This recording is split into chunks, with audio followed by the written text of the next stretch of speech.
हिंदू समाज के लोगों, जिन लोगों ने हमारे बैरिस्टर साहब को गलत कहा, उनकी थोड़ी सी बातें आप सुन ले।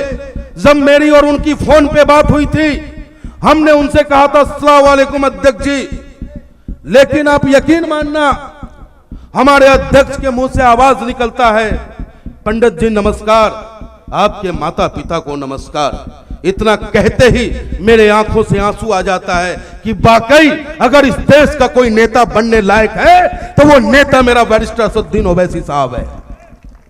साथियों, मैं पंडित मनमोहन झा गामा,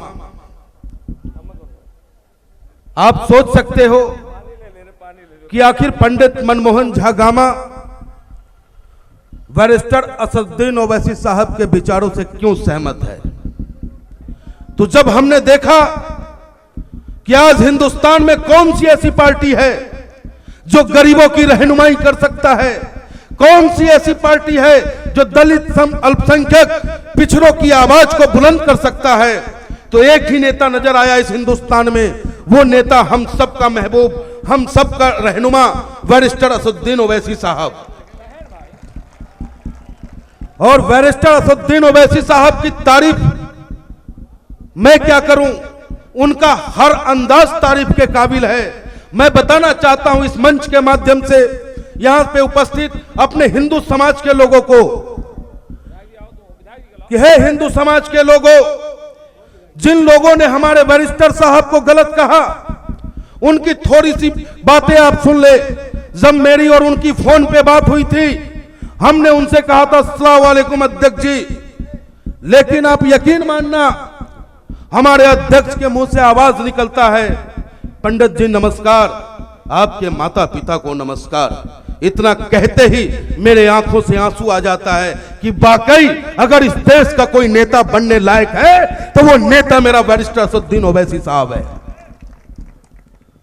तो मैं उन काफिरों को जो अपने आप को हिंदुओं का ठेकेदार समझते हैं, जो हिंदुओं को यह कहते हैं कि जो हिंदू मुसलमान को वोट दे दे वो हिंदू नहीं हो सकता, तो उनके लिए करारा जवाब यह है कि आज इस भारत भाड़ी की धरती पे असदुद्दीन ओवैसी साहब का एक सिपाही पंडित मनमोहन झा गामा भी मौजूद है। दोस्तों, बहुत सारी बातें हैं, लेकिन मैं आपसे सिर्फ इतना ही कहना चाहूंगा कि जब भी वही समाज तरक्की की राह को पकड़ा है जिस समाज के हाथ में राजनीति की चाबी होती है। मैं खुश हूं अगर कोई मुझसे कहता है कि तुम्हारा नेता तो सिर्फ मुसलमानों की बात करता है। मैं उनसे कहता हूं कि उन्हें करनी चाहिए मुसलमानों की बात, क्योंकि जब इस देश की आजादी की बात आई थी, देश की में कुर्बानी देने की बात आई थी, मुसलमानों ने भी बराबर में चढ़ करके कंधे से कंधे मिलाकर अंग्रेजों के दांत खट्टे करने का काम किया था, साथ में बलिदान देने का काम किया था। लेकिन इन 70 वर्षों में जब विकास होने की बात आई तो हमारे देश के मुसलमान भाइयों को क्यों राजनीति में पीछे छोड़ा गया। अगर आज राजनीति में वो पीछे हैं तो उनके हक की आवाज को बुलंद करने वाला हिंदुस्तान में कौन नेता रह गया है? कोई नेता नहीं है। जो भी नेता आपके बीच आकर आपकी बात करता है वो सिर्फ आपके वोट को लूटना चाहता है, आपके वोट को लूटकर खुद ताकत प्राप्त करता है, अपने रिश्तेदार अपने नातेदार को मजबूत करता है और फिर जाकर के वो आप पे जुल्म करने का काम करता है। लेकिन एक नेता है जो आपके हक की बात करता है, वो एक नेता है जो चाहता है कि आपके बच्चों के हाथों में कलम हो, और दूसरा जो नेता है वो चाहता है कि आपके बेटे के हाथों में हथकड़ी हो। तो आपको सोचना है कि आप अपने बेटों के हाथों में हथकड़ी देना चाहते हो या कलम देना चाहते हो। अगर आप कलम देना चाहते हो तो आप यकीनन पतंग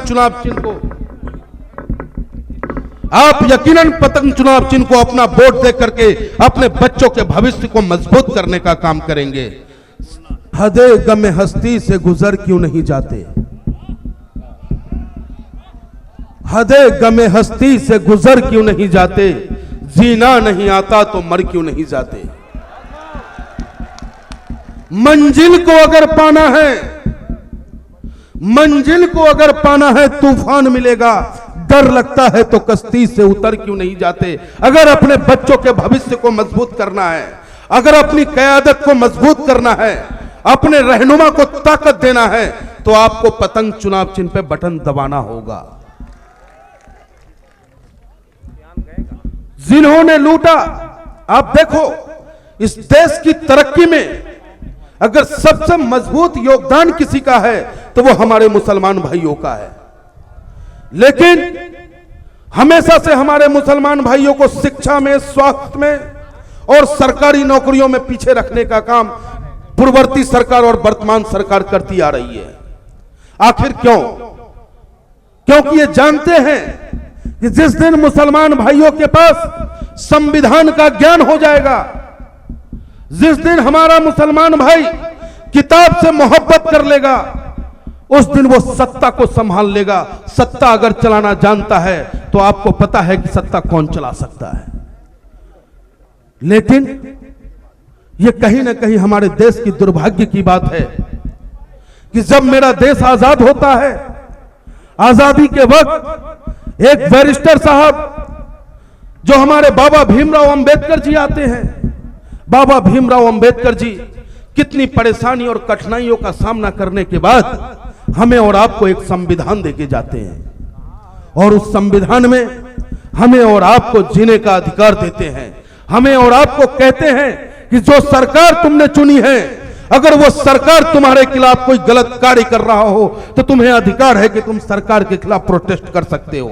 लेकिन अफसोस कि जब से ये 7 वर्षों में ये सरकारें आई हैं, जो अपने आप को राष्ट्रवादी सरकार कहता है, जो अपने आप को हिंदू हृदय सम्राट की सरकार कहता है, लेकिन आज इन्हीं की सरकार में हिंदू खतरे में है, आज इन्हीं की सरकार में राष्ट्र खतरे में है, आज इन्हीं की सरकार में हमारे देश के प्रधानमंत्री अपने देश, अपने प्रदेश में खतरा महसूस करते हैं। तो साथियों, हमें और आपको इन खतरों से बच के रहना है।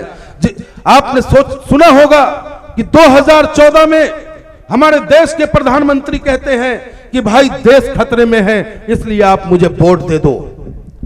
देश खतरे के नाम पर हिंदुस्तान के लोगों ने उनको वोट देने का काम किया, लेकिन ढाक के 3 पात उसके बाद 2019 में फिर आते हैं ये हमारे बीच और हमसे ये कहते हैं कि साथियों हिंदू खतरे में है, आप मुझे वोट दे दो।